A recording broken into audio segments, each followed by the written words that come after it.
Okay, welcome everyone. I will open up our 2026 operating budget meeting Wednesday, November 19th at 6:01 p.m. And I'll pass it over to CAO Barney. Thank you, Mayor Harris. So I'll open up this evening's meeting with a quick statement from myself, or I'll try to be as quick as I possibly can. Then I will pass it over to our CFO, Amber Ulett. So as CAO, it is my privilege this evening to open up the 2026 budget deliberations. The information that will be presented to Council this evening reflects the collective efforts of staff who have worked diligently to prepare a budget that addresses the community's immediate needs, sustains our current service levels, and positions the town for a financially sustainable future. In developing the draft 2026 budget for Council's consideration, administration was guided by several key budget principles and mindful of several notable factors that warrant attention. I will begin by outlining these primary budget factors before providing an overview of the principles and considerations that shape the overall budget philosophy. One of the first budget factors we looked at was relating to inflationary impacts and tariffs. Inflation continues to influence nearly all areas of municipal operations. Although inflation has moderated from recent highs, the cost of materials, utilities, fuel, insurance, and contracted services do remain elevated. These pressures affect both day-to-day operations as well as capital projects, where cost escalation continues to outpace general inflation trends. More recently, tariffs have emerged as an additional factor driving up the cost of goods. While administration will continue efforts to mitigate the impact of both inflation and tariffs on the operating and capital budget, it is recognized that some budget areas will be unavoidably affected. The town continues to operate as well with a small but dedicated team. Council's approval of additional staff members has helped strengthen organizational capacity and is an important step towards ensuring we have the people needed to meet the needs of a growing community and maintain the high level of service that our residents have come to expect. Staff continue to deliver quality service through collaboration and innovation, even as workloads and community expectations evolve. A competitive labor market continues to be a consideration across all sectors, reinforcing the importance of maintaining appropriate staffing levels and supporting employee capacity to ensure reliable service delivery and operational stability. And finally, aging infrastructure remains one of the town's most significant challenges. Roads, underground utilities, and our core systems require ongoing maintenance and investment to remain reliable. Deferred maintenance, rising construction costs, and capacity constraints add complexity to long-term planning. The 2026 budget continues to focusing on balancing the repair and renewal of existing infrastructure with planning for growth-related projects, ensuring that assets remain safe, functional, and align with the town's long-term capital strategy. These factors reinforce the need for a balanced approach, one that maintains fiscal responsibility while ensuring the town continues to deliver reliable services and plan responsibly for future growth. In preparing the 2026 budget, administration was guided by several key principles, which I had noted a little bit earlier. Those were brought forward to Council in July of this year and adopted by Council at that time. I'm just going to touch briefly on those as well as a reminder. The first one was focused on sustaining existing service levels. Residents expect reliable, high-quality services, and this budget focuses on maintaining that standard while responding to the increased demand. Second of all, administration reviewed some of our fees and rates to ensure they remain fair, defensible, and reflective of the actual cost of delivering services. Adjustments are recommended only where necessary to support long-term sustainability. Third, the budget continues to prioritize infrastructure investment, grounded in asset management principles. This ensures we are making informed decisions about life cycle costs, risk, and the long-term reliability of town-owned assets. A key component of this continues to be the 10-year capital plan that we adopted last year, which provides a structured framework for prioritizing infrastructure investments and managing large-scale projects. The budget also continues to strengthen reserve contributions. to support long-term financial sustainability and readiness for future asset replacement or unexpected events. We also emphasize transparency, providing clear and accessible information so council and the community can understand what drives our cost, how resources are allocated, and the rationale behind each of the recommendations that are brought forward for council's consideration. The 2026 draft budget book have been provided to council, and the final version will be uploaded to the town's website once the budget receives final approval in the new year. Throughout this process, administration also look for opportunities to identify and incorporate efficiencies, streamlining processes, reducing duplication, and leveraging technology where possible while maintaining service quality. And finally, every recommendation was evaluated through the lens of long-term financial sustainability. Long-term financial sustainability is achieved through balancing budgets, sustainable revenue forecasting, and continued growth of our reserves. It also requires maintaining the people, equipment, and systems necessary to deliver reliable services every day to our residents. Together, these elements represent a financial foundation that is both responsible and resilient, positioning the town to meet current demands while preparing for the long-term needs of a growing community.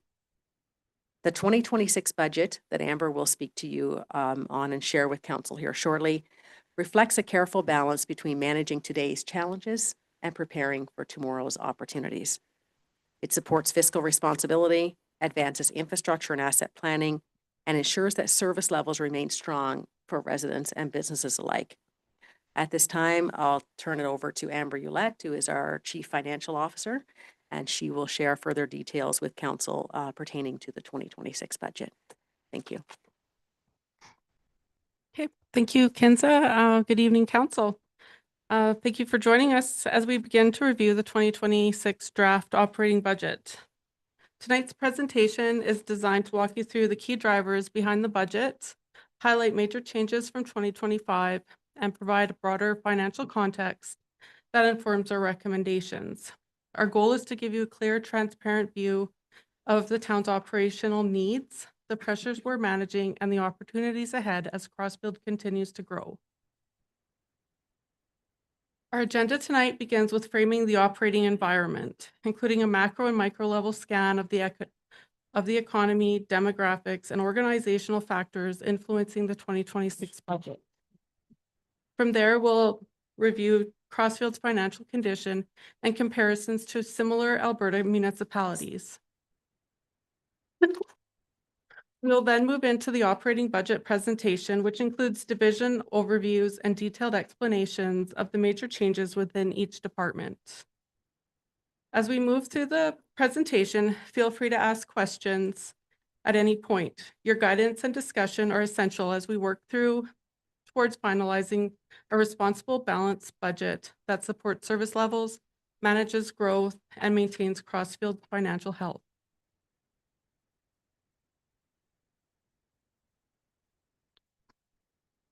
We'll get into framing the operating environment. The budget process follows a structured schedule that includes multiple layers of review before the operating and capital budgets come to council. Staff begin with internal development and refinement, followed by departmental and corporate reviews to ensure accuracy, alignment with priorities, and financial sustainability. We are now about 2/3 of the way through the process with the budget presentation and council deliberations underway. Alberta's economic outlook, as prepared by ATB Financial, anticipates continued growth, although at a more moderate pace. Population is expected to increase by approximately 2.5% in 2025 and a further 1.8% in 2026, which will influence residential construction activity. The town of Crossfield is expected to experience residential growth above the provincial average, driven by its proximity to Calgary and the stronger growth trends occurring in southern Alberta. Inflation is projected to ease to around 2% in 2026, down from higher rates experienced in recent years. So historical population statistics are on the left-hand side of this slide. The average annual population growth since 2016 is 4.4%. or 154 new residents per year. This translates into a 41% growth since 2016, or an additional 1,228 residents. Future population projections are on the right-hand side of the screen. Based on the average growth in 2025,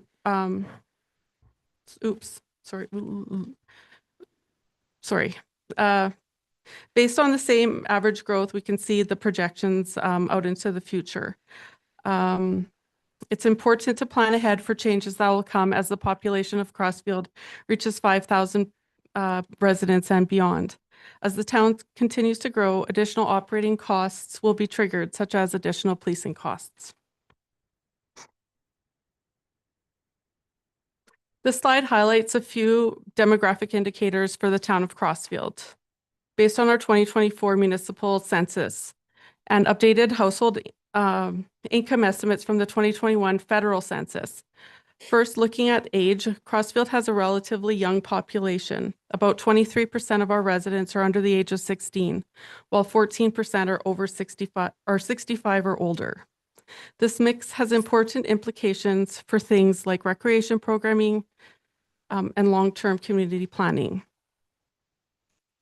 We also took a look at the 2021 federal census income data and applied an inflation factor to estimate what those numbers look like in 2025. Based on that, the median employment income in Crossfield is now estimated at just under $80,000, and the median household income is about $123,400.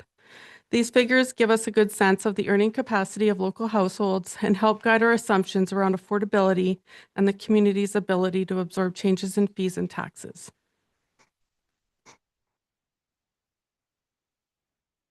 So as part of the 2026 budget survey, residents were asked to rank community values to help the town better understand the guiding principles that matter most to them.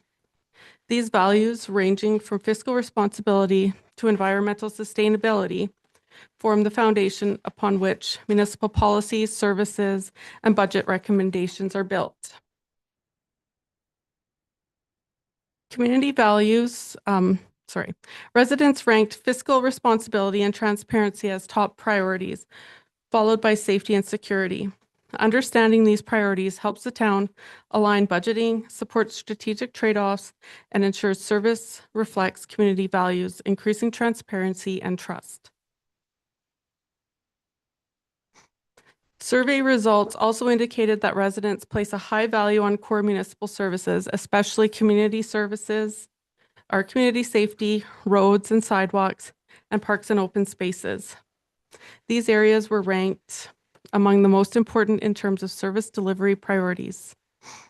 Looking ahead, there is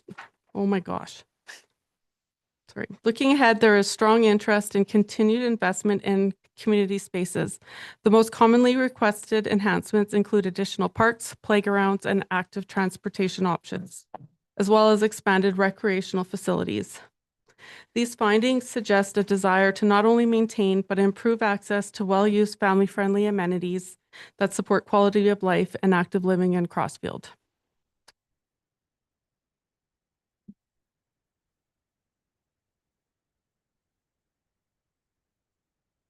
Does anyone have any questions on that first section of the presentation? No. Feel free to stop me at any time. Okay.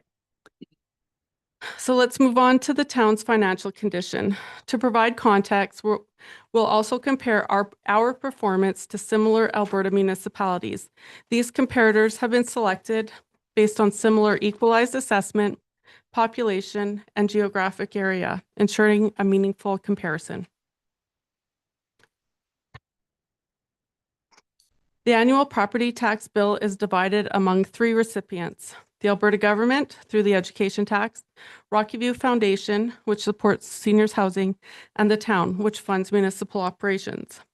Approximately 66% of residential property taxes remain within the town to support local services, and 33% go to the Alberta government, and this final 1% is directed to Rocky View Foundation. The amount sent to Alberta Government, and Rocky View Foundation are commonly referred to as requisitions, as they are collected by the town and remitted directly to those entities.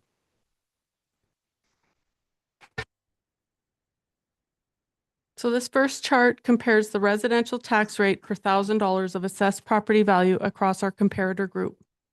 The town of Crossfield at $5.10 per $1,000 of assessed value has the lowest rate within the group. The group average is $6.97, meaning Crossfield's rate is approximately 27% or $1.87 less per 100 or per 1,000 of assessed value than the average. In this slide, we compare the tax payable for $1,000 of assessed commercial or industrial property across our comparator groups. Similar to residential rates, the town of Crossfield at $7.14 per $1,000 of assessed value is the lowest in the group.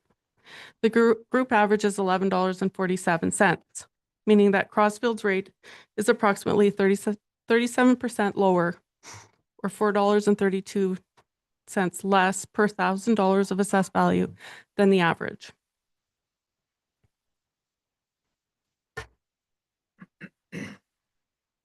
A common way of looking at tax distribution is comparing the share between residential and business properties as a ratio. As we all learned through our orientation, the maximum ratio is 5:1. In 2025, the town of Crossfield's ratio between residential and business properties was 1.4, which, while not the lowest, was below average when compared to our comparator municipalities. This graphic supports the budgeting and property tax distribution philosophy contained within Council's Budget Policy 2023-06. 2026 will be the fourth year implementing the strategic shift to increase the distribution of property tax to commercial and industrial properties. The 2025 tax split rate for commercial and industrial properties is 1.4 times, which is an increase from 1.2 in 2024. For the years following 2025, the Policy 2023-06 states the non-residential rate split is to be the higher of 1.4 or the average prior year split of our comparator municipalities, which, as we see in 2025, is 1.66.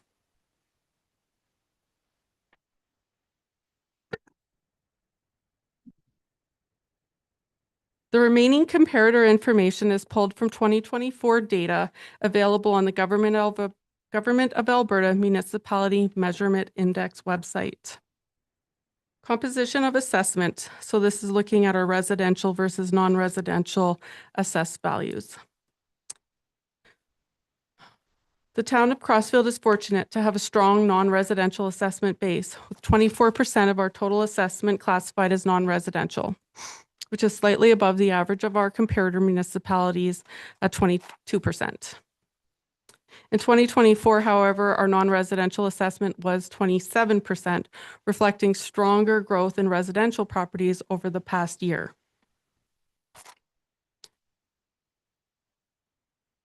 A robust non-residential assessment base provides a diverse and reliable revenue stream, supporting long-term economic development, job creation, and overall community resilience. It also positions the town to maintain essential services and infrastructure, contributing to a higher quality of life for residents. So this chart shows the town's short-term and long-term debt per resident. Short-term debt refers to obligations less than 1 year, while long-term debt covers obligations longer than 1 year. Crossfield has slightly more than average short-term debt and approximately 45% more long-term debt than the average of our comparator municipalities. So municipal debt is the funding borrowed by local governments to finance capital infrastructure projects. Using debt allows municipalities to spread the cost of large projects over time, rather than relying solely on current revenues. This approach also helps allocate the cost of infrastructure to the beneficiaries who will use it, ensuring those who gain from the improvements contribute to their funding. Debt is particularly beneficial for long-lived assets, such as water and wastewater upgrades. allowing the town to maintain and enhance essential services while supporting long-term financial sustainability.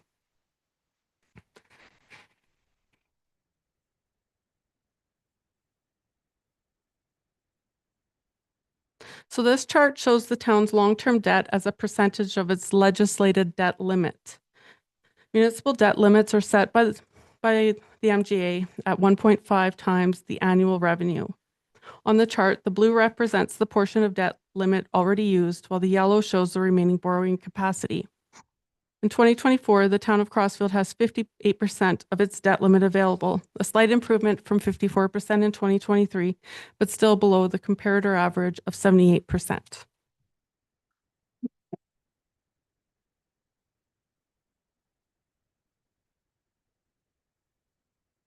So this slide shows Crossfield's municipal operating expenses per capita compared to our regional and municipal comparators. Municipal expenses per capita reflect how much the municipality spends on programs and services for each resident. This confirms that Crossfield has been operating, as you can see, we have the lowest per capita expense in compared to our comparators. This confirms the town of Crossfield has been operating at a high level of fiscal restraint while still delivering core services. Our spending per capita is not just significantly below average, it is notably lower than many of our neighboring communities. This suggests that the town has been cautious in growing programs, staffing, and services relative to population growth. Maintaining this level of spending long-term could create service gaps, capacity strain, and deferred infrastructure pressures. As a community experiencing growth, we may need to evaluate whether current spending levels are sustainable if we want to maintain or enhance service levels.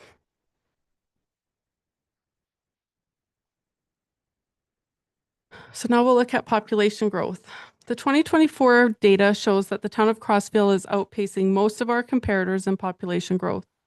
Between 2016 and 2024, the average growth among comparators was 5%, whereas Crossfield experienced 44%. I think I said 41% last time. We'll go with in the low 40s growth over the same period. Rapid population growth can be a major driver of economic and social vitality, boosting economic activity, increasing tax revenues for public services, and fostering a more dynamic and diverse community. At the same time, it brings challenges, including managing infrastructure demands and maintaining quality of life. So careful planning is essential to maximize benefits of this growth.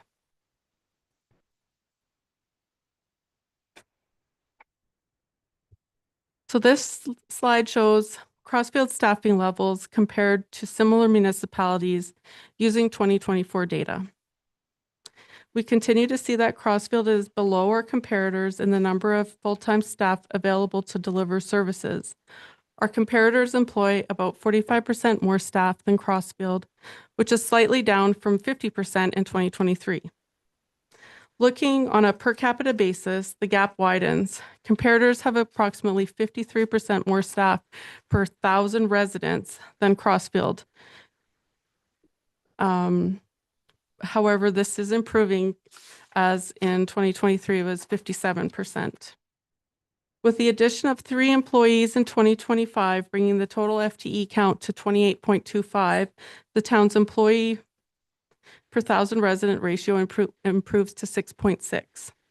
And in 2026, with the proposed addition of a further 3.2 positions, that would taking our FTE count to 31.45, the ratio increases to 7.5.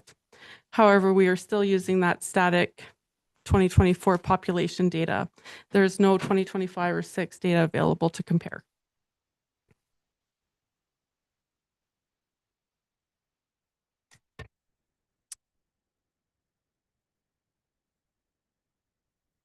So before council makes decisions on the 2026 budget, it's important to look at our financial reserves. Understanding reserves provides valuable context for how we manage risk, fund infrastructure, and plan for the future. Reserves are the town's savings, set aside for specific strategic purposes. They're not surplus cash. They exist to protect taxpayers, and support long-term planning. Reserves help us to maintain and replace infrastructure, fund future operating capital needs without relying heavily on borrowing or sudden tax increases, maintain cash flow and financial flexibility to ensure stable operations, cover future liabilities, such as obligations that are incurred today but paid out later, and stabilize taxation, reducing the risk of sharp increases due to unexpected costs. These reserves ultimately allow the town to plan proactively rather than reactively. So why do reserve levels vary? Reserve levels differ between municipalities because needs vary based on service levels, the age and condition of infrastructure, growth patterns, development pace, economic conditions, and local financial policies. Crossfield strengthened its approach in 2025 when Council approved Reserve Policy 304-25, which formalizes reserve targets and reinforces long-term financial sustainability. So some of the reserve-related highlights in the 2026 budget include proposed contributions to reserves totaling 1.836 million. So just to note that the amount on page 22 of the budget book was incorrect, and will be corrected moving forward.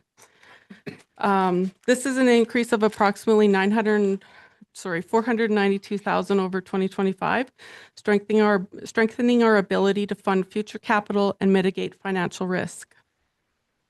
Proposed transfers from reserves are 1.437 million. This is excluding the externally restricted grants or externally restricted reserves, which don't form a part of our budget.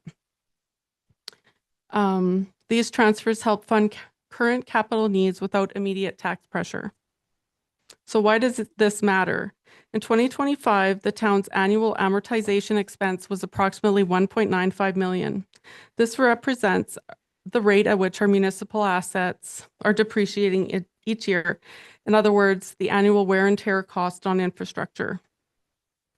Our annual reserve contributions should strive to keep pace with asset deterioration to ensure we can replace infrastructure when needed.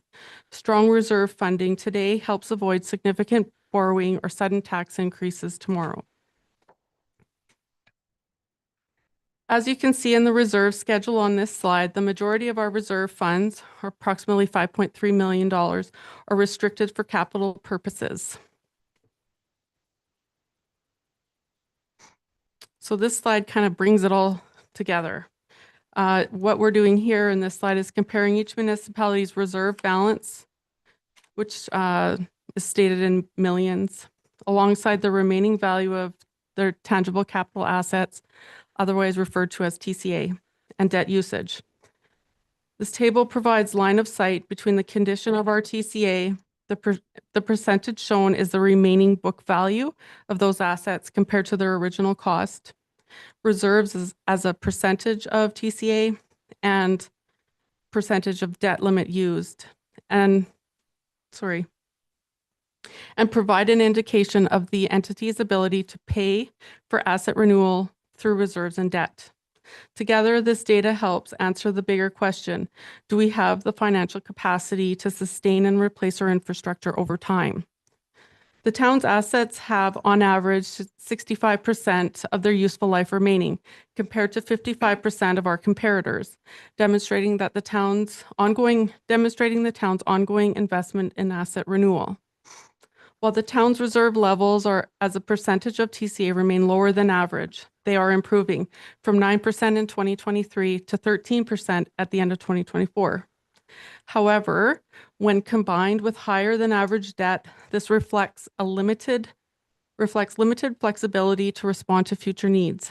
The town is addressing this by increasing annual transfers to reserves to strengthen long-term financial capacity.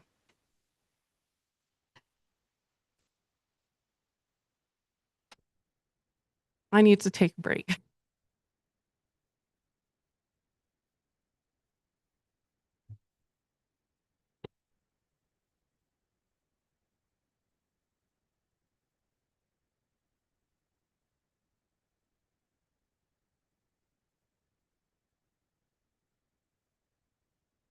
Okay, so now we're going to get into the budgets.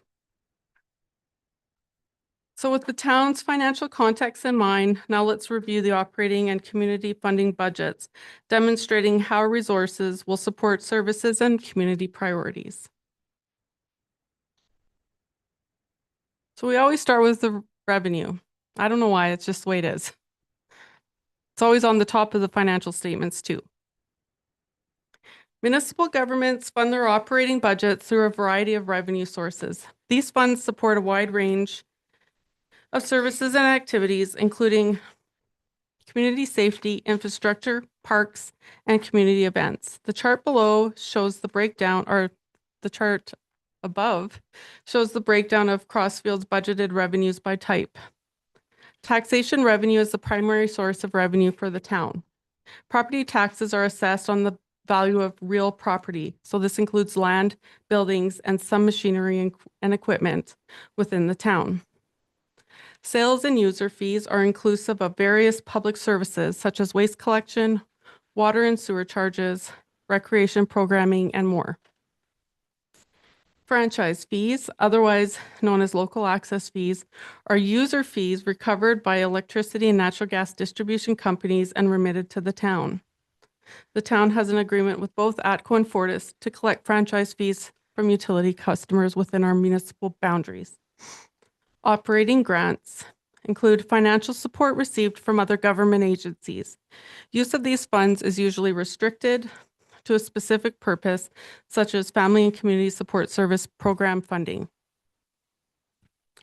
Other revenue includes fines revenue, donations, and rental revenue. Return on investment revenue is interest earned on financial holdings. Licensing and permits includes business and animal licensing, building and development permits. And finally, penalty revenue are applied to outstanding utility and property tax accounts.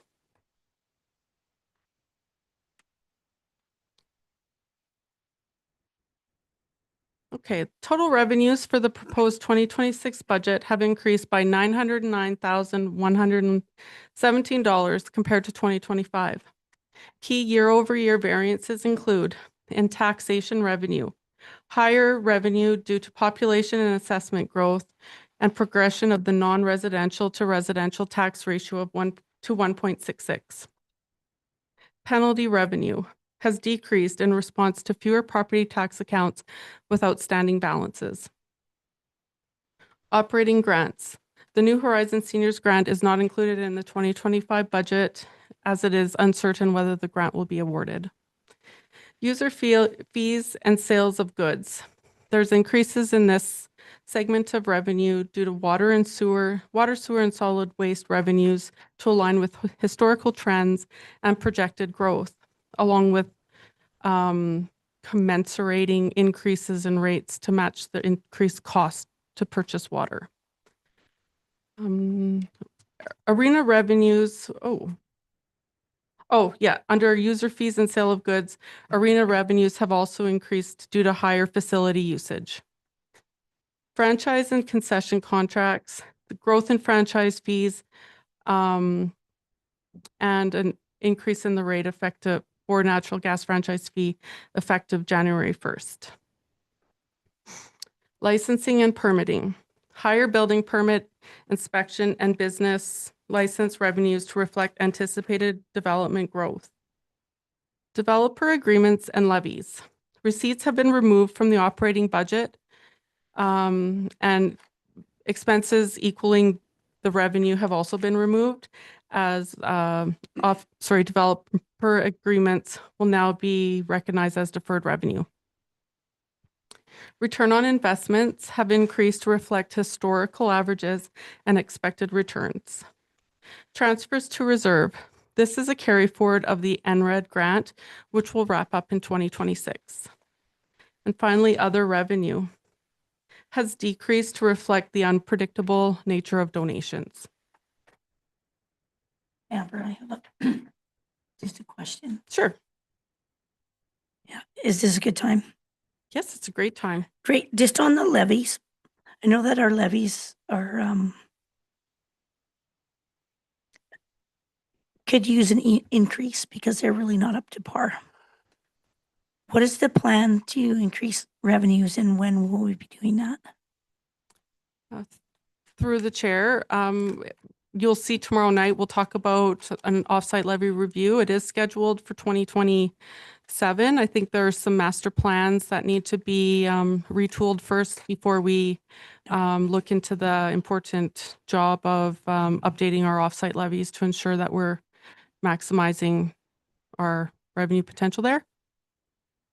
Excellent. Good. Second question. The budget survey indicated that people would rather have an increase in fees, say at our facilities or other places, instead of a tax increase. What is our plan to do that? Through the chair, we will be bringing our fees and rates bylaw to council that supports the budget. There have been some fee increases, especially for the facility rentals, modest increases, or in some cases, new fees have been proposed for example, stat holiday rentals at the arena or parking lot rentals for the community hall. These are new requests that have come forward, so we're building in new fees for that. Is that a sufficient answer? Yeah, I think it is. Okay, Thank you.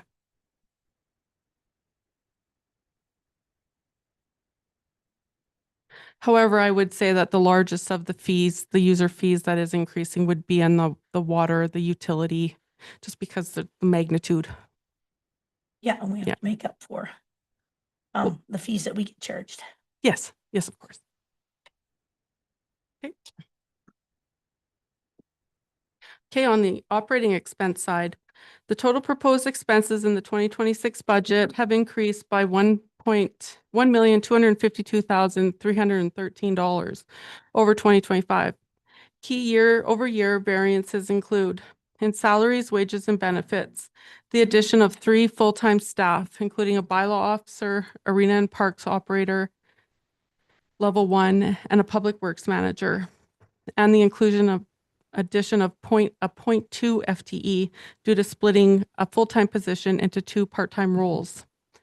This also includes a 1.5% cost of living adjustment and performance-based adjustments per the 2025 compensation structure. Employee benefits have also increased by 24%. Through the chair, are we allowed to ask questions during this portion right here? Amber, just a quick question on that employee benefit cost. What was the driver on that 24%? Because that's a big jump. It is a large jump. So it is basically the information that's come back from our provider is the increases to the rates. I think Kinza may be able to, I'm going to try here. I think our rates are driven by our past performance or past usage of the benefits partly. Okay, maybe I'll stop. No, is that fair? Yeah, and so we're seeing that increase in 2026. So this will lead us to go to the market and see to ensure that our rates are competitive. So it's a trigger for sure. Yeah, for sure. Like, the provider, we're looking at a different provider for those. So is it, just driven because you've used that service a lot more? Is that what's really driving it up? Yeah, that's part of it. For sure is, the usage tends to. Yeah, because that is a big jump for, and it is. It's a little like we're a little caught off guard by that. So we'll definitely be going to the market to ensure that we have a competitive benefit plan. Okay, thanks, Amber. Okay. Stumbled through that one. Good. Okay, materials, goods, supplies, and utilities. Higher utility and fuel costs are mainly due to inflation and growth pressures. Savings have been realized by replacing older equipment, but that's offset by increased costs in bulk water costs, for example. Also, we're investing in safety equipment expenses and the continued replacement of outdated equipment as we, as we can. Bank charges and short-term interest has increased to reflect trends in banking fees and costs associated with the investment account management fees. Credit card fees associated with property tax payments have been removed from the budget. Contributions to reserves have increased contributions to support asset management and long-term financial sustainability. They are required to support capital projects and build reserves for future capital expenditures, have increased by $492,000 over 2025. And as I mentioned previously, offsite levy have been removed from the operating budget. Good. Okay. So we have a shortfall of 492,423. 300. 342, 197. 342. Yeah, the second column. Right. Yes. And so how do we make up for that? Well, we'll get there. So that's the tax increase. So the difference between the 2025 budget and the shortfall for the 2026 budget is what translates into the tax increase that's required. Yes. So Okay. you'll notice that for each of those years that are there, Mayor Harris and Council, there is a number at the bottom because we're required to have 3-year operating. We do a 4-year operating, current and 3 projected years. So along the top, you'll see 2026, 2027, 2028, and 2029. What's being approved now is the 2026 budget, and the rest are being accepted by council on principle. And they will come forward with appropriate adjustments in future years for council's adoption. Yeah.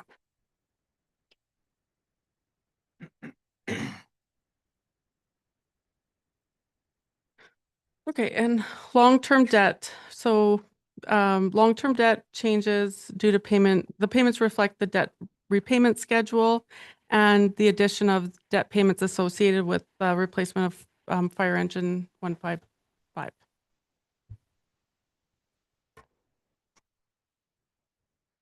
So this pie chart illustrates the town of Crossfield's 2026 budgeted expenses by functional area. Each slice represents a major category of spending, such as community and protective services, utilities, and operations. As you can see, the largest portion of the budget is directed towards utilities, which reflect the resources needed to maintain essential services and infrastructure for a growing community. Slices such as council and administration represent support and governance functions that enable the town to operate effectively. Overall, this breakdown helps us understand how resources are allocated across different services and provides transparency for residents on where their tax dollars are being spent.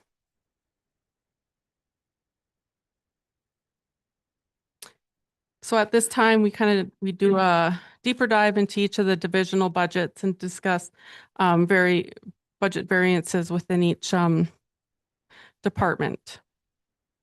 So corporate services is inclusive of internal support functions that support efficient and effective operations. The area represents a wide range of administrative and financial services that enable other departments to deliver public services. It is the backbone of the municipal operations, providing the structure, policies, and tools for governance and service delivery. Budget changes related to general municipal revenue include increased taxation revenue due to growth and a progression of the non-residential tax rate split and increased return on investment income to better align with historical averages. Penalty revenue, as previously mentioned, has been adjusted down slightly to reflect current trends. A $75,000 transfer to reserve has been established in preparation of the expected policing or RCMP costs increase that will come when the town reaches a population of 5,000 residents.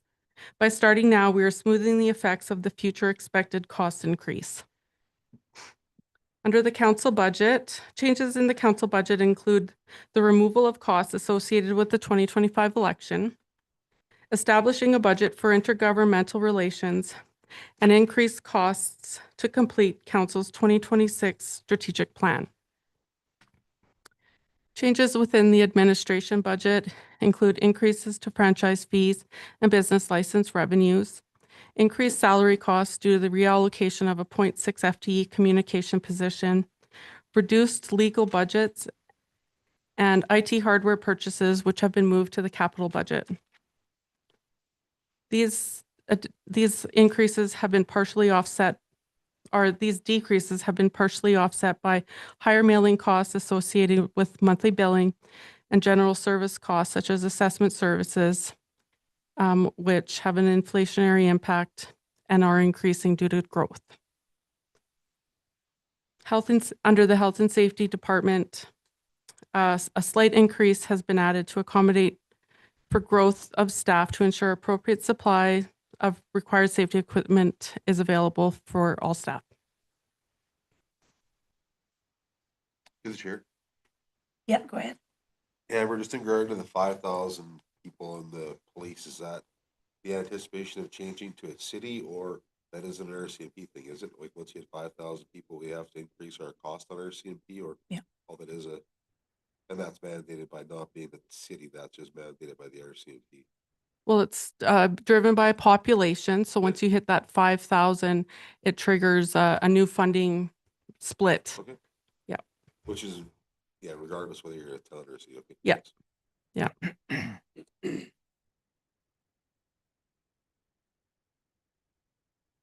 So we're trying to plan for that now. Because according to our projections, it's going to happen in 28 or 29. So now we'll look at community and protective services. So this division is dedicated to enhancing the quality of life and ensuring the safety and well-being of all residents within the town of Crossfield. This division provides a wide range of essential services that promote recreation, culture, community engagement, and preventive social services, as well as public health, safety, and protection. Budget variances within the community and protective services include in municipal enforcement, the addition of a full-time bylaw officer position, including salary, benefits, training costs, along with increased equipment and supply needs for the new position. In the fire department, a 2% revenue increase per year in the fire services agreement with the Rocky View County. So that was negotiated, I think the new agreement was negotiated in 2025.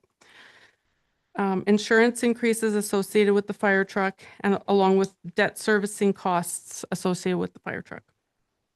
Emergency management actually had decreased costs as there will be no functional emergency exercise in 2026. FCSS changes relate mostly to the salary adjustments due to COLA and employee benefit increases. Community service. There is an adjustment to salaries as a 1 FTE position is now a 0.6 FTE position, along with an anticipated Rocky View Handy Bus fee increase of $1 per person to $12.70. Under the recreation department, or rec programming, sorry, removal of the New Horizon for Seniors grant revenue and associated expenses, as I mentioned previously, due to the uncertainty around the grant award, increased rental revenue based on a new agreement signed with Collicut Golf Course, and the adjustment to salaries as the 1 FTE position is now a 0.6, and that salary is allocated across community service and the recreation department. And finally, new for 2026 is the transfer of rental revenue to reserve per the reserve policy.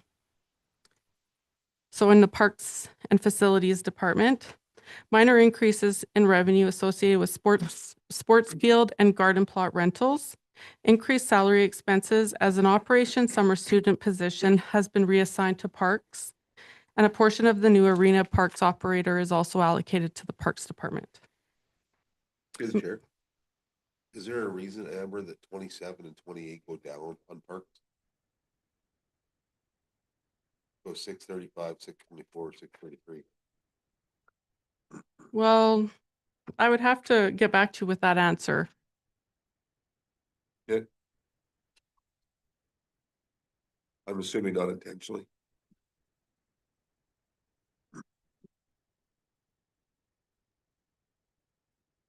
There's a lot of numbers here, council, through the chair to Councillor Knight, but thank you for picking up on that.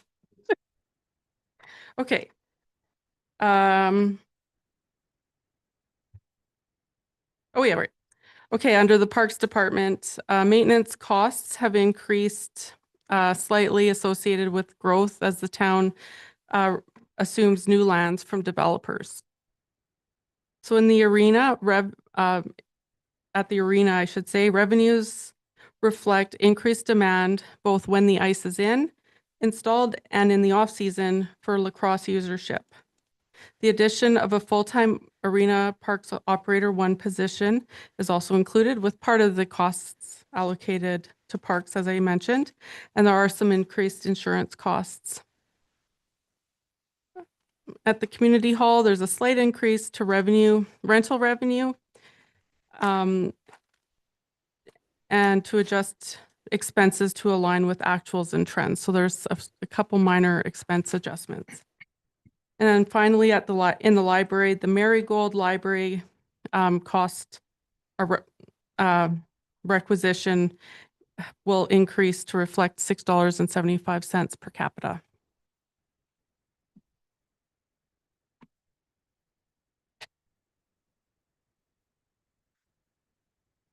Okay.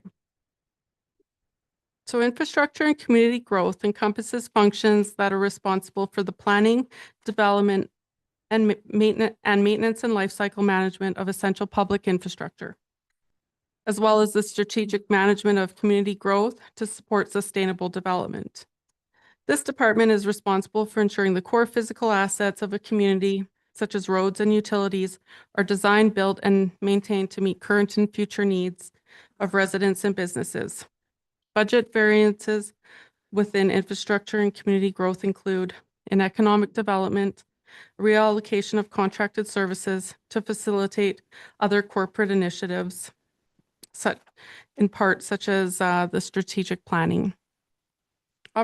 In operations, the addition of the Public Works Manager position is allocated between operations, water and wastewater departments, along with additional overtime costs to account for increased snow clearing service levels. But there is a slight reduction in salaries as that summer student's been allocated to parks. Contracted services have increased by $47,000 to accommodate increased snow clearing service levels, and a modest transfer to reserves of allocating the heavy haul fees has been included to align with our reserve policy. In the water and wastewater sections, there's the addition of the Public Works Manager is allocated partly to these departments. Additional user fee revenue associated with growth and the rate increase to match the increased cost of water purchases, along with a small incremental addition of the bill mailing fee due to the monthly utility billing change. Adjustments to contracted services in recognition of actual costs to repair water and sewer main breaks and additional costs to discharge effluent because of the presence of the invasive species. So there's also been transfers to reserves have been increased to align with asset management, sustainability, and to better align with policy C304-25, the reserve policy. So in the solid waste department, increased user fees reflecting population growth and a full year of budgeted EPR program revenue. The contracted waste recycling and transfer site operation costs have also been adjusted to reflect population growth. In planning and development, there's been increased revenues associated with licensing and permitting to align with historical levels and to account for population growth. And finally, in the cemetery, we've removed the one-time costs associated with the ground penetrating radar and headstone relocation projects and removed the transfer to reserve to align with the reserve policy. Yeah, Mr. Chair. Go ahead. Amber, can you walk me through the water services? Where we go from 582 in 2026 to 512 to 413 to 320? Is there a? This one, I am gonna have to get back to you on that, but I have a sneaky suspicion it has to do with the reserve transfer that I changed the formula but didn't stretch it across the line. Just I something really to- think so. But thank you.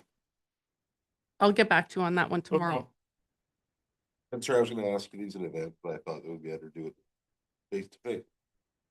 Well, isn't that thoughtful of you? Put her on the spot. See, that's pretty good though. Oh, yeah.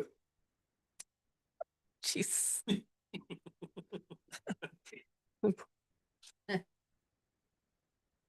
So just a question to the chair. A question on planning and development. It appears that planning and development is going down as well. It's going from 58,918, 57,924, Mm-hmm. 56. So with that doesn't, with all the extra projects and things coming on,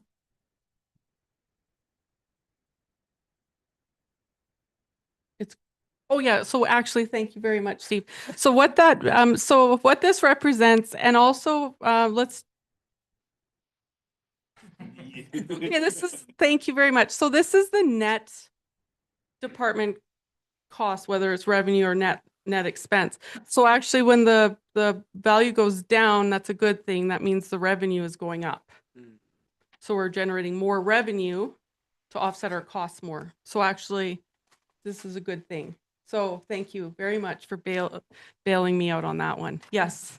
So what that would indicate is that we're anticipating higher permitting, development, and whatever revenues associated with planning and development. Yes.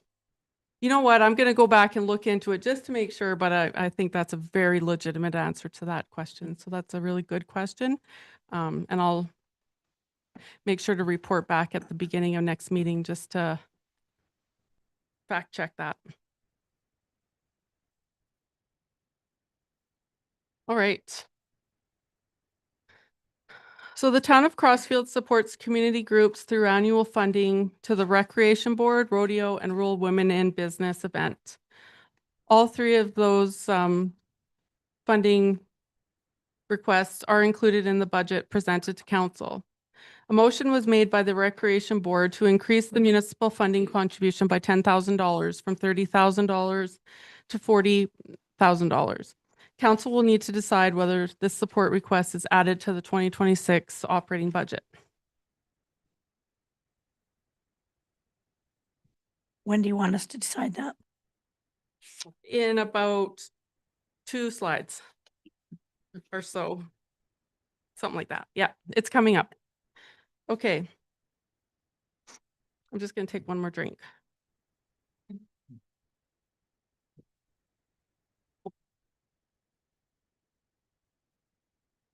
So for 2026, the town is facing a projected budget shortfall of $342,196, meaning the anticipated revenues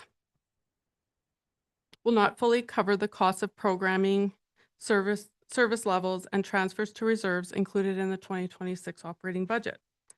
To address this gap, the town has a few options, including reducing services, delaying infrastructure projects, drawing on reserves, or adjusting property taxes. After careful consideration, maintaining service levels and continuing critical infrastructure investments would require a modest increase to property taxes. This increase can be framed as a shared investment in the community. It ensures we continue to deliver essential services, support public safety, and maintain key infrastructure while positioning the town for sustainable growth. Without this adjustment, we would face difficult trade-offs such as service reductions or deferred maintenance, which could impact quality of life for residents in the short and long term.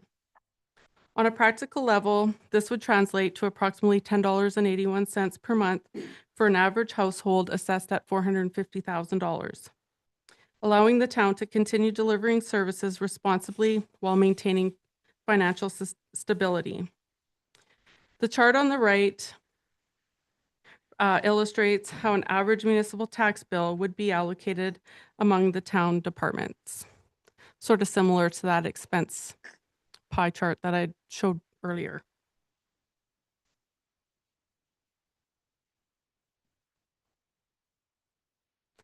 So as I just mentioned, there's a shortfall of $342,196.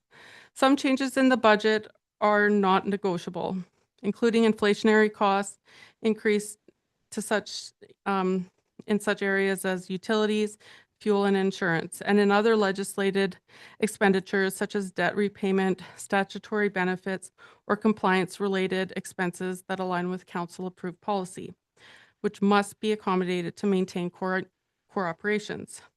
Over the next two slides, however, there is a list of items included in the budget that are more flexible. These are items where council can choose to maintain, reduce, or modify the proposed funding levels. Any adjustments in these areas will directly affect the bottom line. So transitioning from bi-monthly to monthly billing is expected to generate net revenues of approximately $4,000. So beyond the financial impact, the monthly billing is considered as a customer service improvement and a tool for more effective water management. By shortening the interval between meter readings, leaks can be detected sooner, supporting water conservation and helping the town manage this vital resource more efficiently. A 1.5% cost of living adjustment has been included in the budget for all eligible positions. This adjustment is included in the budget at a cost of $36,578.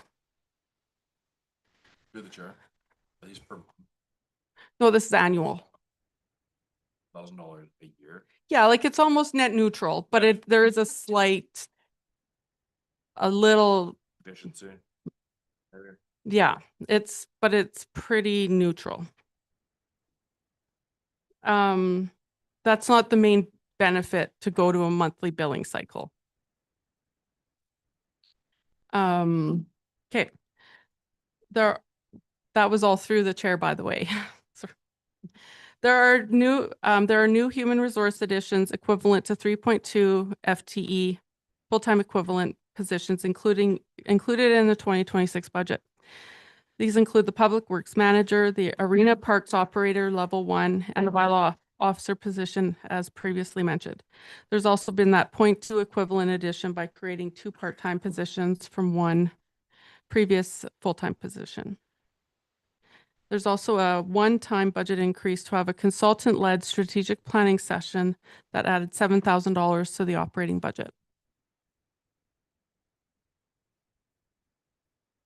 So snow clearing, an increased level of service for snow clearing was recently approved, which added a total of $57,000 of additional expenditures to the budget. Transfers to reserve for the RCMP, a $75,000 transfer was included in the budget as a multi-year strategy to smooth the financial impact associated with policing services once the town reaches 5,000 residents. Through the chair. Go Is ahead. is that the annual cost of that it will increase, or is this like half measure just to smooth the graph? This is like a 20% measure. No, maybe 10%. I don't know. It's going to go up like significantly. So this is just like year 1 of the strategy. Yeah.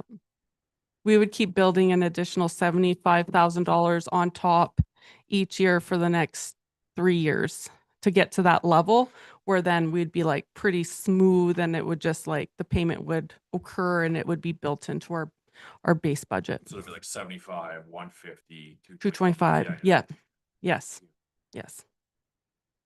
It's Through the chair. Go ahead. When I, just to add to the RCMP, when I went to the spray coat session for the RCMP contracting, one RCMP officer is at least $130,000. Mm. Yeah, Oh. or more, depending on, Try more. yeah. Yeah. Yeah, depending on how their level of, Closer to 200,000 Yeah. and 130. yeah, and then with everything else, like with vehicles and. So that's just the parse that Mhm. out. Yes.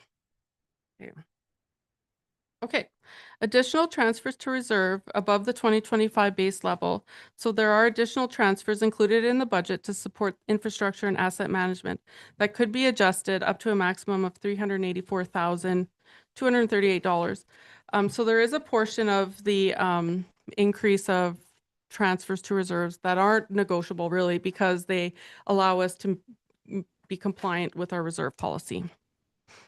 So that's about $33,000. Just as an FYI. As previously mentioned, a motion was made to increase the municipal contributions to the rec board from 30,000 annually to 40,000. This additional funding, as noted on the table, is not currently included in the budget. So council may wish to direct administration to adjust the budget for any of the items listed in the previous two slides. And at that, I will dismiss myself. I'm done. That's it. To the chair. Go ahead.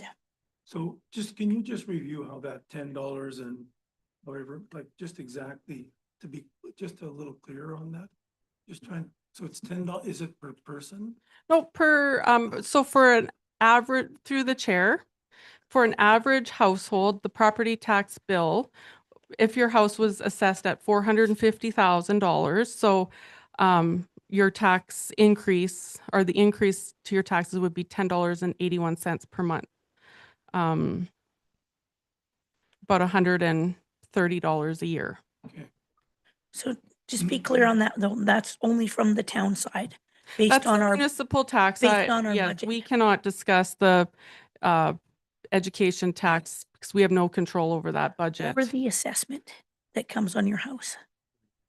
This doesn't include that, really. I mean, it's an average of 450, but This is assuming everyone's assessment was to remain the same. Like this doesn't factor in anything to do with changes, variations in assessed value. We don't budget for that. There's nowhere in our budget for assessment inflation, just growth, just new growth. okay, good. I just wanted to be really clear on that. Thank you. And just as a reminder, Councillor, as we're having discussions, just make sure you get close to your mic so everybody can hear you on the other side. All right, so let's have a discussion. Maybe if you can go back to the slides where we have some increases to the budget for 2026. Does council prefer to go line by line, or are there items on here that you think would have more discussion than others? Let's go line by line. Okay, monthly utility bill. Questions, conversation about that. To the chair. So we're just moving from every 2-month utility bill to a 1-month utility bill. The visibility to the residents would look the same. Through the chair, that's Yes. correct. It would be the exact same, although instead of a 2-month billing cycle, generally speaking, you would assume your consumptions would be half. So that minimum bill consumption, we would basically cut that in half so that it would apply to the new number of days per billing period. Would the administration fees remain the same? There are no administration fees, except for if you open a new account or have, if we have to exercise your valve or anything like that. But generally speaking, on a regular utility bill, there are no administration costs. That's right. Just thank you, Lindsay. Lindsay. There is a $2 cost if you choose to have your bill mailed. Whereas if you choose to receive it electronically, there is no cost. So that's where a little bit of that revenue is being generated from. Right. Should we vote on each? Okay. Is that what you like? I don't know. My recommendation would be to go through each of them if there's any adjustments from what's being presented. So let's assume that council says we want to change the status of any of those items because from being included to not included, or not included to included, then I would say make a motion. If there's no change from what's being shared with administration and recommended by administration, then I don't think we will need a motion. Fair enough.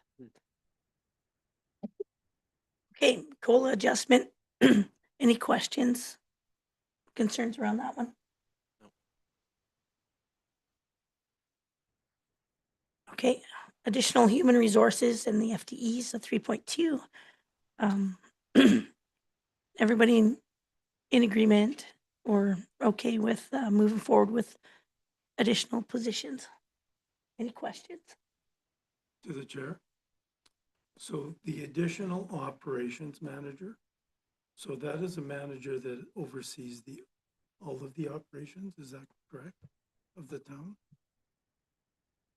You want to do it? Okay. Through the chair to Councillor Benson. So the proposal for the Public Works Manager would be to oversee water, wastewater, and road operations in the town. So add some extra depth in that area under my department. And so that we have 5 members currently in our road operations crew, and we have 2 members in our water, wastewater group. They work very closely together, share a lot of resources, a lot of their asset management portfolios overlap. That person is proposed to add some strategic depth there, allow myself to focus more on strategic role and have that person assist with the operations day to day with the operating crews and the water wastewater, provided enhanced coordination and service delivery from those areas. So would that person also oversee the parks and the roads as well, or not? Road operations, water and wastewater at this time. Okay. Through the chair. Go ahead. I thought we already have that position already in place that, like, is there not somebody that manages that already? Is there just, that's just roads? Through the chair to Councillor Gustafson, that's myself currently. So I have not only my director responsibilities and roles, I also have the managerial responsibilities for those departments as well. Oh, okay. Maybe I'm just misunderstanding how it's working right now. We'll go to CEO Barney. Yeah, So through the chair, Councillor Gustafson, the way what position you may be referencing is the foreman position in the operations area. okay. So Maybe. that position, we do have a foreman's position there. It's not a managerial position, and it doesn't look at the broader scope of those different functions and look for opportunities for synergies and collaboration in those areas. It is a different scale, so Director Altina is correct when he's talking about the management component, and the oversight there does currently sit with him. That role would remain. However, it will be adjusted accordingly, and we'll probably have a greater field function, I would say, than what it has today once we have this manager position in place, if approved by council. Okay. So to the chair. So for the residents, can you explain exactly what is the benefit to putting this position in place? To the chair to Councillor Benson, I'm not sure if they were provided the business cases as part of the budget.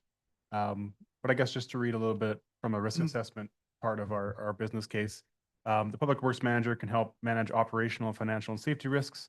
Operationally, the manager can implement improved planning and scheduling of preventative maintenance and asset management to reduce breakdowns or emergency repairs. They also provide enhanced staff oversight to optimize resource use and assure everyone was trained and deployed effectively. Again, a lot of those managerial roles sit with myself right now. The manager will also ensure that standard operating procedures are prepared and the staff are knowledgeable on procedures to ensure consistency and minimize mistakes. They'll be able to reduce financial risk by closely overseeing the department budget, implementing preventive maintenance, and providing enhanced project oversight. Public Works Manager will also improve safety risks through enhanced OH and S coordination and incident response management, as well as enhancing public infrastructure safety to ensure roads, sidewalks, and other public facilities are maintained in good repair. So effectively, it adds strategic depth into those areas to assist myself with the management and planning for those departments, and assists our field crews with planning their day-to-day operations.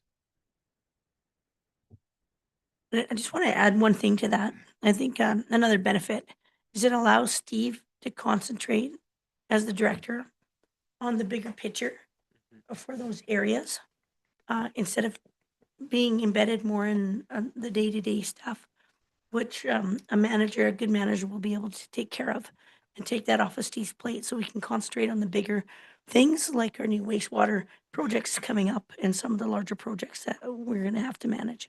To the chair, that's also the intent. We have a number of projects coming up, and so I act as project manager on a number of the projects, and that person will also be able to assist in the project management of those projects in those facilities. Go ahead. At the end of the day, Councillor Benson, this is really a capacity challenge. Director Altina joined us just over a year ago. While we do have external supports on a number of fronts, he serves as the internal resource from an engineering perspective. He is our subject matter expert from a planning and development perspective. He serves the management role essentially on those key functions that fall under his area. The workload is simply not sustainable. And while we're sitting in a position where we have a lot of strategic initiatives that we're working to advance, like we talked about the water, wastewater projects and large infrastructure upgrades, noting that he would have to assume the project management role for that internally, the capacity simply does not exist. We'd love to clone him, but that really isn't an option. And yet. So this is really a capacity piece for us, and we quite frankly will have to address some of those challenges, or we won't be able to move forward on those strategic pieces because we won't have the capacity to. To the chair. So do we have somebody internally that would fill this, or is this an external type of? Through the chair, all of our recruitments that you will see listed here, we ensure that we have a fair and equitable process for all of our recruitments. So anytime we are looking to fill a role, our goal is to find the best individual for that role that can fill it most effectively. We don't exclude internal applicants from applying, but it is a fair and equitable recruitment process and will be open to both internal and external. Should internal parties choose to apply, they're welcome to do that, but they will go through the same recruitment and vetting process as our external applicants. Okay, anyone else? Through the chair. Go ahead. I know we're gonna hit all of these because, you know, with the arena parks operator. Now that operator one, and that's not another kind of it's just adding to the staff that we have right now. So we just don't have capacity for. Yep. Yeah. Yep, through the chair. That's right. We've seen tremendous increase in usage at the arena, and we want to keep that up. So we need to, right now we have really one full-time arena manager, part-time arena/parks operator. So that works at the arena when the ice is installed on a full-time basis. And then we have a few casuals to help fill the gaps, to ensure that there's coverage over all the open hours. It's hard to find, I guess, casual workers to fill those roles that have adequate training or that are interested in being trained and stick around, right? So there's a challenge in filling some of those positions. So this creates an opportunity to create a position that would be more easy to fill and would help address the needs and ensure that we can keep it manned and keep it busy in there. For sure, yeah. Like, when I look at something like, we're adding people to it, we're adding value, we're the value that they bring will be offset, or the cost that they bring will be offset by the revenue that's possibly generated, and some of it's hard to measure. Like, you look at the public works manager, the cost savings that are they're going to be able to help out with. It's hard to measure that possibly. Yeah. But so that's why, these are hard decisions to make with, adding people, I guess, because it's a big, that moves the needle quite a bit on how much tax we need to increase by adding people, right? So then the next question I have about the bylaw officer is, I guess, can we have some context why the addition of the bylaw officer when we already have one? And, you know, who can, I'm guessing there'll be somebody will have a case behind that, and he's probably typing it up right, or looking for it right now. Yeah, I Yeah. can take that. Through the chair to Councillor Gustafson, or sorry, Deputy Mayor Yep. Gustafson. Thank you. With the growth of the community, as number one, that we're kind of looking at here is, it's a big workload for the one peace officer we currently have, because they're tasked with not only bylaw enforcement, but also all the provincial statutes that come with the appointment. So, and primarily that would be traffic. We do have a big need for traffic enforcement around here, as well as bylaw enforcement. The other consideration is the possibility of losing our enhanced RCMP officer when the police funding model is updated in 2026. We still don't have any information as to what might happen there. So adding a bylaw enforcement officer provides more time for our peace officer to do all that traffic enforcement that we need. Also, by adding a bylaw enforcement officer, it provides us some, oh geez, the word just slipped right out of my head here.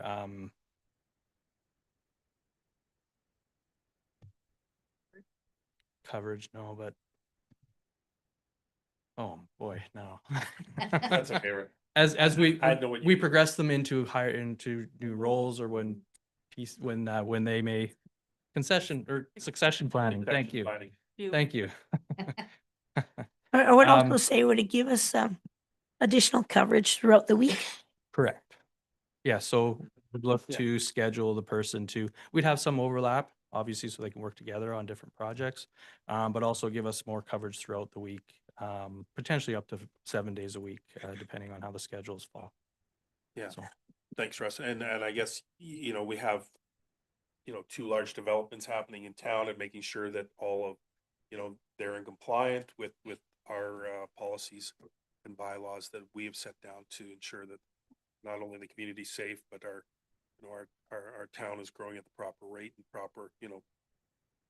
So, and not that I'm against all of these, you know, I'm always asking questions because, you know, I'm gonna get the questions, you know, on the sidewalk or in the driveway, or, you know, people call me and, hey, why did you vote for this?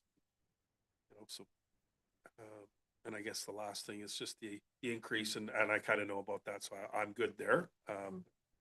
Those are end of my thing there. Great, thank you. So to the chair, I'll ask the. Councillor Benson. So could you explain if there's an overlap on these 2 positions, the peace officer and the bylaw officer? And like, where would the bylaw officer fit in terms of like things like, you know, just general day-to-day things and visibility? And would they have a vehicle, you know, same, what would that look like is what I'm asking you. sure, through the chair to Councillor Benson. Absolutely. So I guess I'll start with kind of the difference between the 2 roles. So a community peace officer is governed through the province. They're appointed through the province, and then employed through the municipality. They have a broader range of responsibilities and abilities to enforce. They'll enforce municipal bylaws, so our land use bylaw, our community standards bylaw, our traffic bylaw, those sorts of dog control bylaw. But they also have enhanced abilities to enforce provincial statutes, things like the Traffic Safety Act, Trespass Act. There's several of them on their appointment. So that's what a community peace officer does. A bylaw enforcement officer is limited in being able to enforce municipal bylaws. So again, like I'd mentioned, dog control bylaw, traffic bylaw, community standards bylaw. We see a lot of community standards bylaw and a land use bylaw right now, issues, especially as Deputy Mayor Gustafson had mentioned, we got developments going on. So there's a lot of work there and assisting planning and development in enforcing all of those requirements. So that's kind of the difference between the two. So, So sorry to interrupt, but to the chair, like when you say traffic bylaw, is it with speeding in town, like, is there overlap there between the two of them, or is that just the peace officer? So through the chair to Councillor Benson, that would be through the peace officer. Okay, So the traffic bylaw deals more with things like parking concerns, those sorts of things. Moving traffic offenses is peace officer. So the peace officer would maintain or would use the existing peace officer vehicle because they're allowed to with there's emergency equipment in there that say the bylaw officer or any other person cannot use, like the red and blue lights and the siren. The bylaw officer for 2026, we're proposing to utilize one of the bush buggy trucks from the fire department for their vehicle because we have two of them. One of them isn't used as often, so I've made arrangements with the fire chief that we can utilize that vehicle for the bylaw officer. And then come 2027, there's plans to replace the peace officer vehicle, so then we can shuffle vehicles at that point. So I hope that answers your question. okay, so we would have more visibility, because I think the towns, to the chair, sorry. I'll get it, kind of, this way, but, so we would have more visibility then in the community, and I think a lot of people are actually asking for that. Because today there's, you know, when our kids grew up, there was not, they knew when the police left, you know, and things changed. Let's say the atmosphere became more, you know, active. So I think this would, like, yes, people are actually asking for more visibility for the enforcement. Yes, through the chair to Councillor Benson, yes, absolutely, we'd have more visibility around town. Obviously, the truck that the bylaw officer would be using would say bylaw on it, but it's still a presence. And they can be eyes out there as well to relay information to either the peace officer or the RCMP. So there would definitely be an increase in presence. We're going to go to CEO Barney. Thank you, Mayor Harris. Councillor Benson, just to kind of add a little bit of context there, when we were looking at as a senior management team, what positions would we want to put in front of council? We looked at it from an operational capacity perspective, but we also looked at it from what did the community tell us is important to them? And when we look back on, the values and the priorities for the community, and they talk about community safety as being a key priority, the same messages that you've heard about, we want to see more visibility in the community, we've also heard. Yeah. And that's one of the reasons why you're seeing the bylaw officer, both from a capacity perspective, but also we recognize that the community has said this is important to us as well, and that's why that position sits there.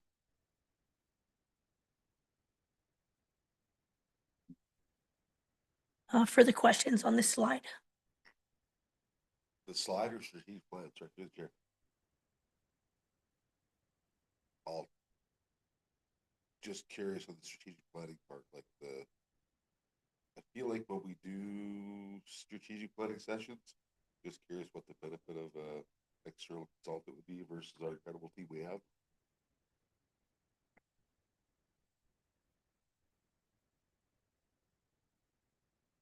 Okay. Thank you through the chair to Councillor Knight. Thank you very much. That's very flattering on behalf of this team that is here. I think that we did want to include this in the budget as an option for council to consider if you wanted to have that a third party, a kind of unbiased presence to walk you through that strategic planning session. But the reason why it's on this slide in front of you is because you have the right to exercise that choice. So, yes, that's why we'll leave it up to you. That'd be one I could see going away. Like I think the staff we have right now is pretty bad. That's just one person's opinion. Through the chair. It's a Hang total on of one 15, second. but I think we're going to go to CEO Barney first. there's 8. So I'll just add a little extra context to that, Counselor Knight. The number that you're seeing on the screen, 7,000, is the impact that removing it would have to the budget. We've done a little bit of rejigging internally and moved some funds around that historically have been allocated to other functions. And the total cost to have an external consultant facilitate a strategic planning session for council is actually 15,000. So while that is most definitely a notable cost for the town of Crossfield, that's why we wanted the council to have that conversation. There are some benefits for sure, like Amber had alluded to, that an external body is a neutral body that council may feel more comfortable working with in designing and pulling together a strategic plan. However, thank you for your confidence in administration and our ability to be able to do that as well. But it is something that is definitely up there, and I would say would be the primary benefit is having that external resource that really is coming from a neutral position to be able to facilitate those discussions. Deputy Mayor. I actually want to I concur with Councillor Knight on this. I I think our staff is well competent enough to run us through a strategic planning event that, you know, if we need any sessions going forward, I don't, you know, wherever money we can save, I'm into that. So I'm happy with what we currently have on staff to get us through this. To the chair, Counselor Benson. we have enough new counselors today that we're trying to get comfortable with everybody. I think not having one would be a benefit. Because then, you know, it just kind of allows people to have more interaction as opposed to somebody from the outside refereeing things. That's being to a million meetings and seeing a million of these guys that come in. Just a question. Does our administration have the capacity to plan the strategic planning session?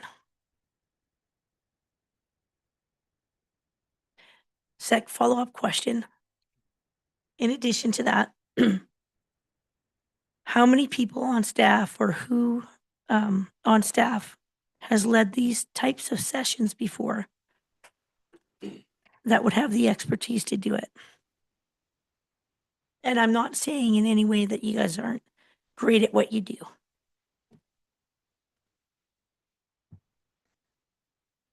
So I'll try and take that one on. I would say from a capacity perspective, we do have some limitations in relation to capacity. So the version of strategic planning session that council may receive, if it's facilitated through administration, may look slightly different than if there's an external consultant that would do that.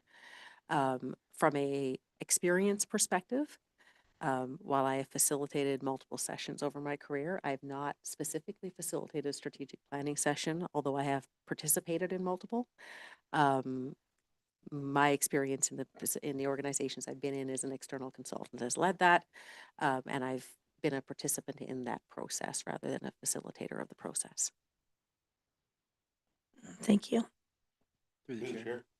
Councillor Brennan? It's like there is professionals that are like, this is what their dedicated job is to do, is to try and lead through these things, and they offer some value in that experience, right? Like there's a certain, like, again, it's not that, like how many hours would you be taking away trying to put this together and plan it to get the same quality that you could get? I'm not, you know, I'm trying to get the value. I don't know, more of a statement, I guess. But yeah, that's it. Councillor Knight? Have we not already ran a strategic planning session with this? Have we looked at one of these already before? So council did a strategic planning session when we first got in council. And at that time, we had a different CAO. We did hire externally. I would say that that strategic plan wasn't really a strategic plan, more of a task list on what council wanted to see happen. And there's a big difference between a strategic plan and a task list. CEO Barney. So I'll just add a little bit of context on what we envision and how we envision this unfolding. So Mayor Harris is accurate in saying that, and Councillor Knight, you're right, there is a strategic plan currently for council's last term. Councils that are coming in fresh in a new term will always sit and develop their strategic plan for the term that's ahead of them. Different organizations do it different ways. Some do it internally, some have external consultants walk them through that. But the development of a strategic plan is a very common practice because it helps guide us as administration on what council sees as being top priorities. Mayor Harris has alluded to some of the challenges we had with the last strategic plan in relation to it being a task list, she had noted. Once this strategic plan, which we will, if it's an external consultant or internal, whatever that looks like, we will push to have it truly be a strategic plan. And following that, there will be operational plans that will come from administration. Those operational plans will have more task type items within them that align with the strategic direction of council, and will come back to council and be shared with council as well. So it'll be a bit of a split. Last time it was just a strategic plan that administration was working off of, and it almost felt a bit more like an operational plan in some ways. But there will be two different stages to it this time going forward. I think one thing that I would say is by hiring an external entity, I think there's a couple things. One, it allows our staff to continue on with their jobs that they're tasked with to do without adding something onto the side of their desk. Secondly, I think it gives a really good opportunity to have somebody lead in an unbiased way. Not only council, but for us to involve some key staff in the strategic planning to have their thoughts be put in there as well. Mayor Harris, just to kind of complement that, in my experience, when council goes through a strategic planning session, your senior leadership team is always with council in that venture. We're there not to set the strategic direction and inform the discussions necessarily, but to add some context as needed around maybe discussions around what type of infrastructure needs the town may have. What do we see as some of the key priorities? It's just it allows us to add some of that operational context that might be helpful for council in setting some of those priorities for their term. So I'm with Council Brennan. I think I see value in having an external partner to help us out with this.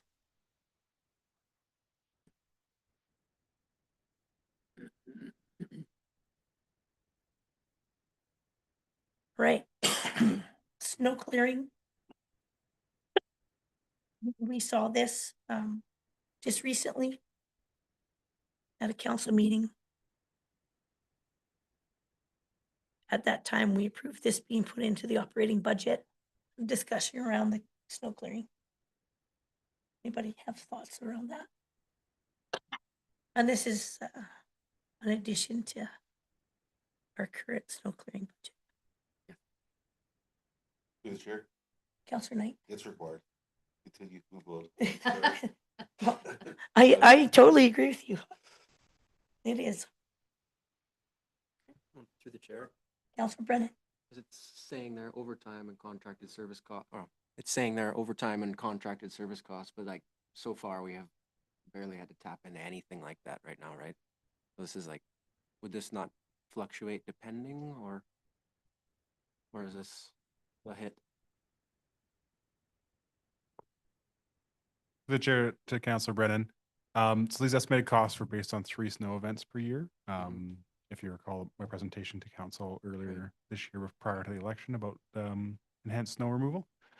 There is some money that is in the budget for contracted snow removal already. So I believe it's around $25,000 already. So it'd be kind of the $25,000 plus $57,000 is your contracted snow removal and the increase in overtime to work the 10 hours a day, 5 days a week for snow removal. Okay, appreciate it.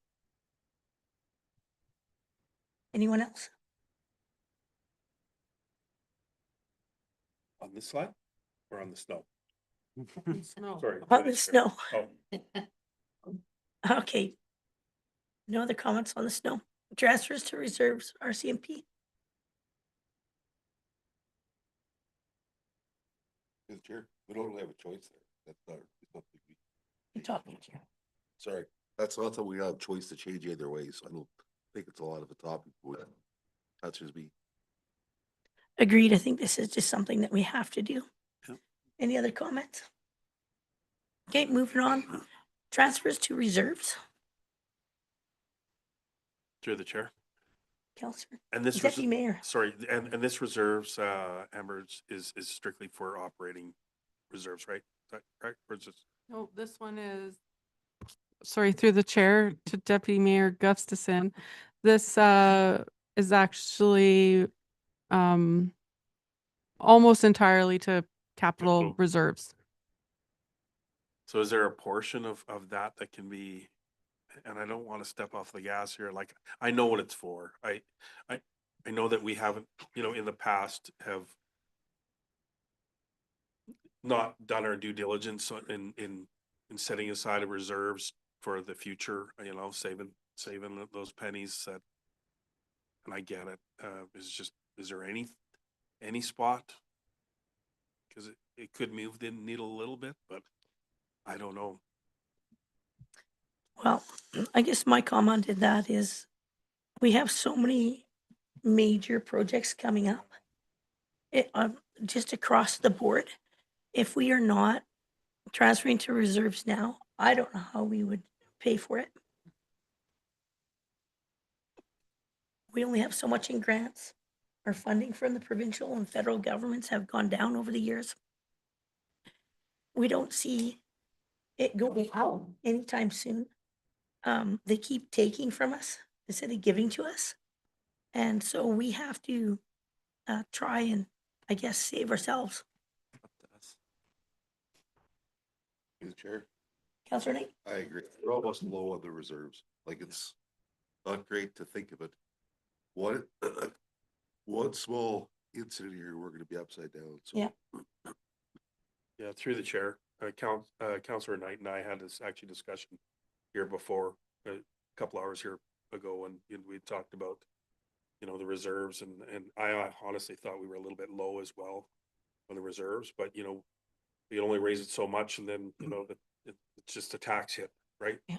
So, we gotta be very careful. It's good balance to keep. We need to keep of what, our residents can manage for an increase and what we're putting in the bank for the future. So I think we're, Amber, you're doing a good job on making that balance happen. So Agreed. Through the chair in our, oh. Sorry, to the chair. So it says mandated, right? Is that right? Not Mandated. not Not mandated. mandated.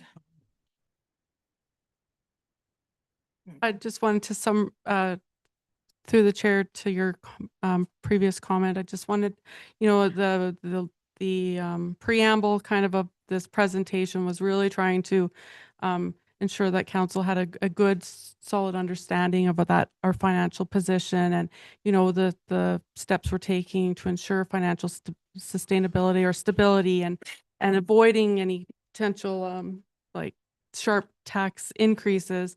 We've seen other municipalities and in our province or in our country that have had some significant increases, and we want to try to do our best now to be good stewards of our assets and also of our financial assets. So yeah, thank you. through the chair, I think that our residents would rather pull out a $5 bill out of once in a while than $100 bill out a couple of years from now when we are we have a capital project that we need to do. Well, thank you, Amber. Yeah, I'm telling you, this is not a sexy budget. No. This is a bare bones, what we need budget. And we're not buying all the candy in the candy store on this. So I think you're on the right track. All right. If everyone's good with that one, let's move on to the Recreation Board contribution. Just way of background. On the Recreation Board, It's been at 30,000 for a very long time. I couldn't even tell you the year. More recently, the last couple of years, I think the Recreation Board has been oversubscribed to for the funds, even though it's twice a year that they can subscribe to it. We get $30,000 from the county as well, so a total of 60. We are going to approach the county for an additional 10 as well, so they can match it up.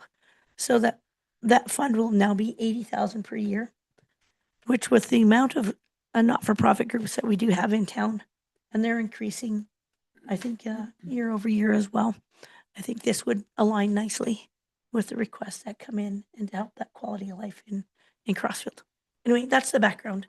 And the rec board felt that it would be a good idea to ask for an increase. Any comments?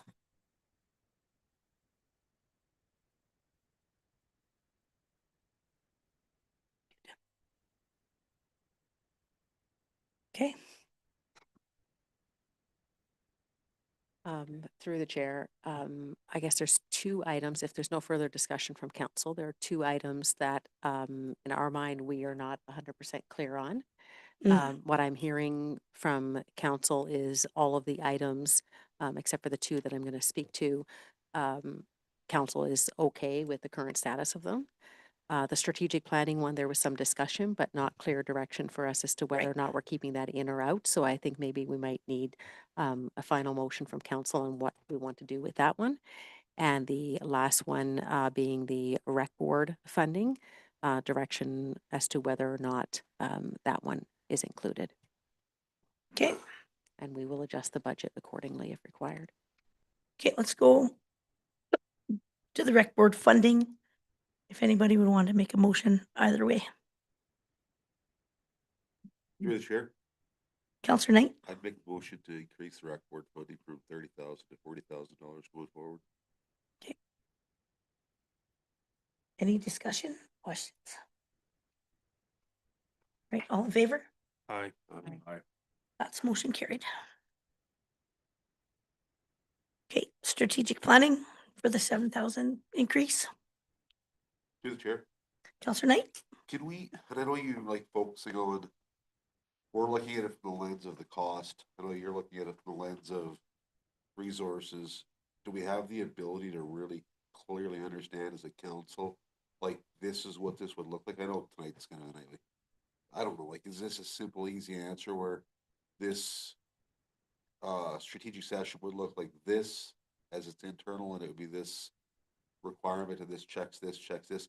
Like, making a decision just based on what it costs is kind of lunacy. But if we can understand, like, if kids and the team could support this, it would look like this. If it was done on a third party or we contracted, it would look like this. If we can see that as a council, I think we can make a much better decision than looking at a lens and going this, because it might be for the administration staff to do this. It's a 3-hour session and it's only going to get us this, and this. But it's a third party private. It's 2 4-hour sessions. It gets back this. It provides all these details, all these things. We could probably make a better decision on whether or not, if that makes what I'm trying to justify here, of how we're making a decision based on. We're looking at this as a number only. We're not looking at this as You're what looking for the benefits value. are. 100%. Through the chair. I agree, like, as someone who hasn't done a strategic thing, like, I think it would be more up to you and CEO Kenza on whether or not, like, you think you could provide quality for much less value, right? Like, if you got $15,000 to do it or less, right? Like, Through the chair, I would say the process may look a little different, provided by a third party person who specializes in this type of thing. But I would have to say the end result would be very comparable. We wouldn't, I speak on behalf of all administration, we would not set council loose with a poorly crafted strategic plan if it was prepared internally. Through the chair. Deputy Mayor, Are we able to, Amber, are we able to, I guess, table this till we get some further information on that? Or, and then we can, is that fair to ask for administration? we can, but I don't think we're done with the discussion yet. Okay, that was all I was asking. Yeah, no, If there's an ability to do Yeah. that. I was just going to say through the chair, we could totally bring back some additional context for council tomorrow and share that as part of our capital budget discussion if council wanted to get more details as to what that might look like. And what the process might look like from an external consultant and what the process might look like if staff were to walk council through that.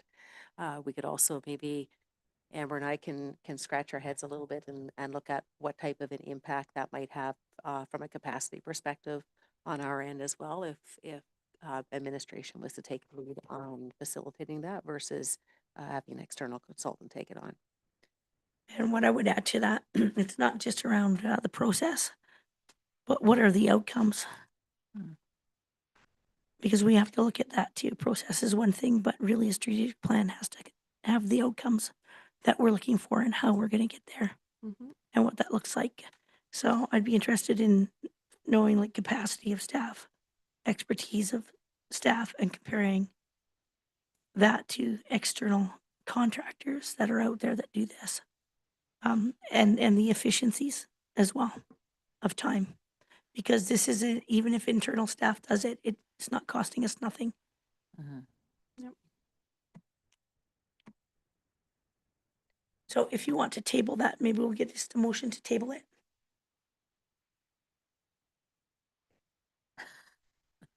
Through the chair. I'll move to table the strategic planning one-time budget increase until administration brings us further information. All in favor? Aye. That's motion carried. Thank you. Thank you. Through the chair, my assumption is that council is fine with the other components, but if there's any other discussion or questions on any of the others, then please let us know. Those were the two that kind of struck as being of items of interest for council. Let's just do a show of hands if everyone's good with all the other items on those two slides. You're good to go. Thank you. All right. Great presentation, Amber. Always appreciate it. Through the chair, you're very welcome. Thank you for all the discussion. Questions. It makes it a lot more interesting for me to have you guys involved. Thanks, Amber. Through the chair. Oh, sorry, I have to just really say though, I'm sitting here, but all the work happened, so many people contributed to the budget. I'd just like to say thank you to everyone who provided budget information, proposals, business plans, numbers, stuff, reviewed my work. So thank you very much to the organization. Absolutely. Good point. Deputy Mayor. Just I guess procedure wise, did we not need to make a motion to consider the balance of the items on the slides? You just said a show of hands, but No. So what we looked at is this is the budget that's been recommended, proposed from administration. Yep. The reasons why we asked those motions was to identify any variations that council wanted us to adjust. We'll make those adjustments to the operating budget as requested. Tomorrow evening, we'll have the capital budget, and then any adjustments to the capital budget, you'll do the same. And on the 2nd of December, we'll bring back the final budget as adjusted for council's request for council's final adoption. fair enough. Thank you. Great. Thank you. If that's everything, then we'll get a motion to adjourn. Through the chair. Councillor Nielsen. I move to close the meeting at 19:55. Ooh, look at your military training.